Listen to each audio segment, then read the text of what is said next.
niseme mambo mawili. Tuko kwenye operation maalum ya chama inaitwa Katiba Mpya Free Tundu Lissu. Sawa sawa, Katiba Mpya Free Tundu Lissu, na nitajitahidi kusema kwa ufupi sana, lakini kwa huu moto niliouona hapa lazima nifanye mkutano hapa Chimara. Tutafute muda wa jioni tuje hapa tuzungumze na wananchi hapa Chimara. Nyie watu wa ukanda huu na watu wa Mbarali, nyie ni watu wachapakazi kweli. Nilikuwa Ubaruku jana, nimejionea kazi watu wanayofanya, nimejionea bidii ya vijana wetu, na kwa kawaida utajiri kwenye nchi unazalishwa na wananchi kwa kufanya kazi, na serikali inakuwepo kuwawezesha wananchi hao wawe matajiri, kwa maana ya kwamba inawasogezea teknolojia, inawarahisishia upatikanaji wa masoko, inawarahisishia upatikanaji wa mbegu bora, inawarahisishia upatikanaji wa vifaa vya kufanyia kazi na mambo kama hayo.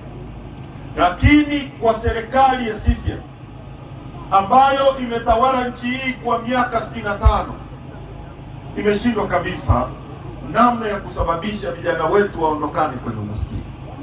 Kwa tumeendelea kulima kilimo cha kizamani, tumeendelea kutumia miundombinu mibovu. Hata unapolipa mazao yako kuyatoa shambani kuyafikisha kule kunakotakiwa, bado mabarabara yetu ni mabovu.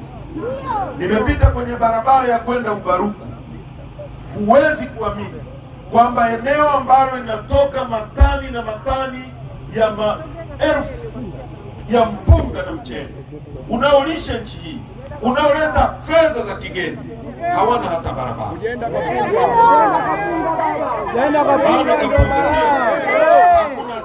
Hakupitiki. Sasa naomba niwaambie mambo mawili. Mambo yote mnayopitia, matatizo yote mlionayo hayana utofauti na matatizo walionayo wananchi wengine wote kwa nchi nzima. Ukienda kule Tarime kwetu tunakotoka, kuna mgodi mkubwa kuliko yote Afrika hii, mgodi wenye dhahabu nyingi, lakini rasilimali alizotuwekea Mwenyezi Mungu ili zitunufaishe sisi, akaamua yeye kwa mapenzi yake aziweke Tanzania. Hakuziweka Canada, hakuziweka Australia, hakuziweka Uingereza, hakuziweka China.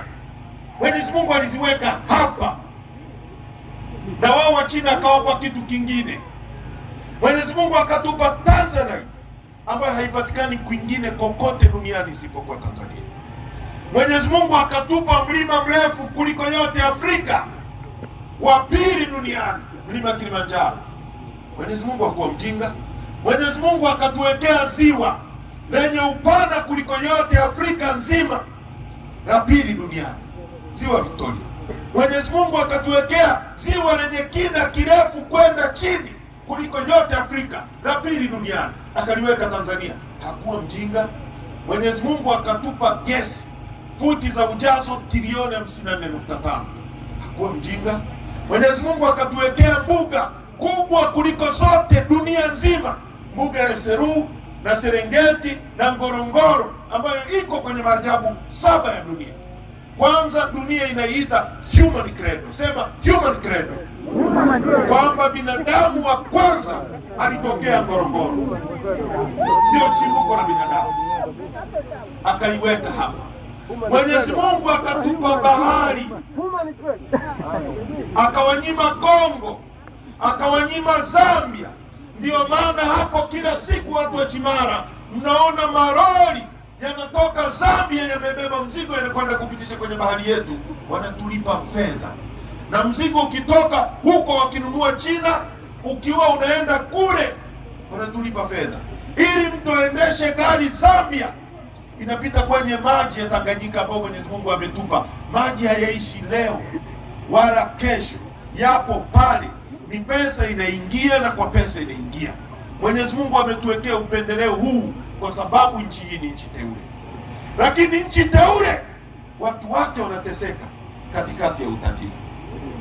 Bob Marley kwenye wimbo wake wa Rat Race anasema, in the abundance of water a fool is thirsty, katikati ya wingi wa maji mjinga anakuwa na kiu.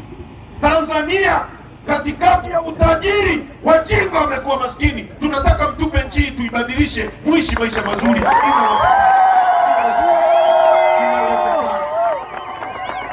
Inawezekanaje kwenye nchi ambayo inatoa madini ya nickel na cobalt yanayotumika kutengeneza betri za simu mnazoishikilia hapa, yanatoka Tanzania pale Kabanga, Kagera.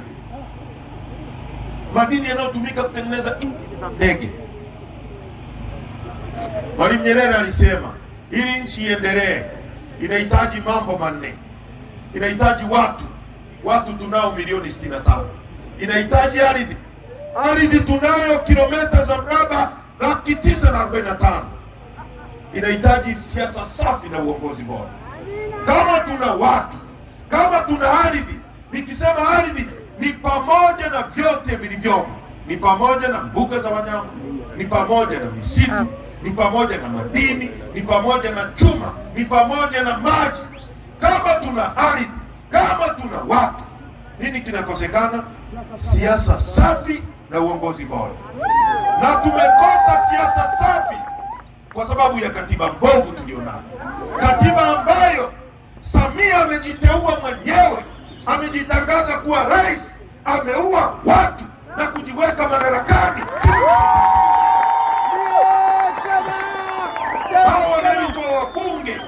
Hawa wanaoitwa wabunge hamjawachagueni, uongo kweli? Hawa wanaoitwa madiwani hamjawachagueni, uongo kweli? Hawa wanaoitwa wenye viti wa vijiji hamjawachagueni, uongo kweli? Hawa wenye viti wa vitongoji hamjawachagueni, uongo kweli? Ndio maana watu wa Chimala mnafanya kazi kwa bidii, lakini badala ya serikali kuwasaidia mtajirike inawanyonya. Nimesoma sheria ya fedha, mtazungumza zaidi nikiwa Mbeya mjini. Sheria ya fedha anayoitunga Samia inakwenda kufilisi nchi, lakini kwa bunge hili takataka, kila kitu kinacholetwa na Samia kinapita.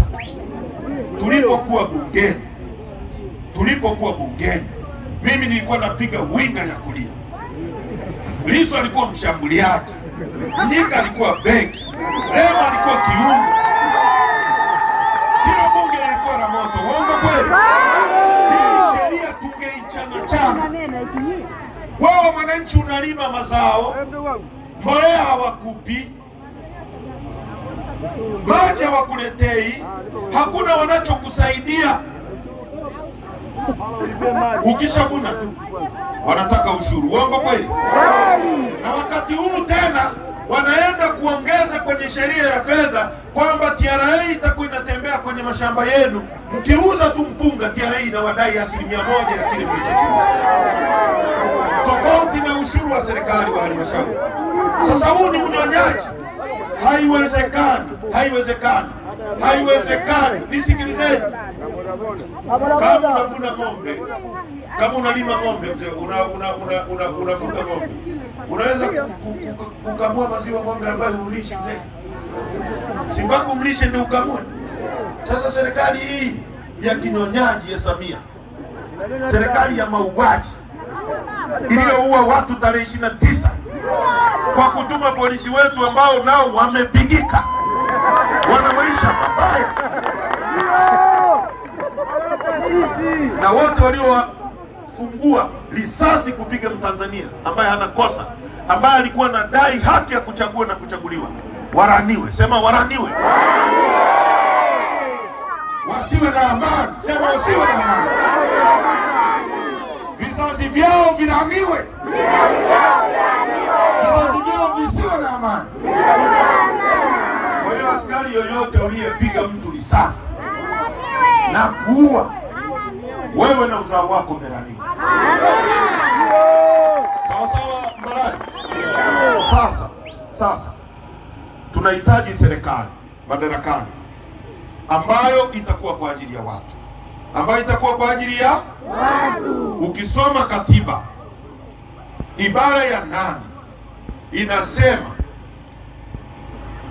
serikali itatokana na watu. Serikali itatokana na watu. Madaraka na mamlaka yote ya nchi yatatoka kwa nani? Watu. Kwa watu. Na lengo kuu la uwepo wa serikali, sema lengo kuu la uwepo wa serikali ni ustawi wa watu. Hiyo ni katiba. Ustawi maana yake ni nini? Ulale kwenye nyumba nzuri, utibiwe pazuri, uendeshe gari, mtoto wako asome vizuri. Inakuwaje watu wetu miaka 60 wanaishi kwenye nyumba ambazo hazina hadhi ya watu wenye nchi ya 3 kwa kuwa na dhahabu? Inakuwaje? Inakuwaje? Inakuwaje? Nchi hii, nchi tajiri kama hii, kijana mke wako akipata mimba na wewe unapata mimba ya kichwa mawazo. Miezi 9 mke wako ana mimba ya tumbo na wewe una mimba ya kichwa. Uongo kweli? Unawaza sijui atajifungua salama, sijui atanifia. Uongo kweli? Na huna wa kukutetea. Tunahitaji serikali itakayowajibika kwako. Hili bunge sio la kwenu, haliwezi kuwasemeheni. Kwa hiyo tunahitaji katiba ili tubadilishe hali hii.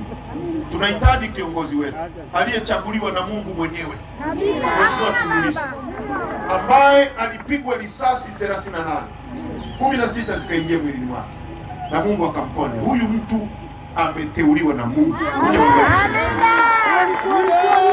Tunahitaji awe huru. Uongo kweli? Tunahitaji awe huru, atupeleke kwenye nchi ya asali na maziwa. Na sisi wasaidizi wake tutamsaidia kwa kila jambo afikie malengo ya kupeleka nchi tunapohitaji. Sana mkaelewa, shilingi 1000 yako uliochanga ina maana gani kwetu? Biblia inasema moyo wa mtu ulipo ndipo hazina yake ilipo.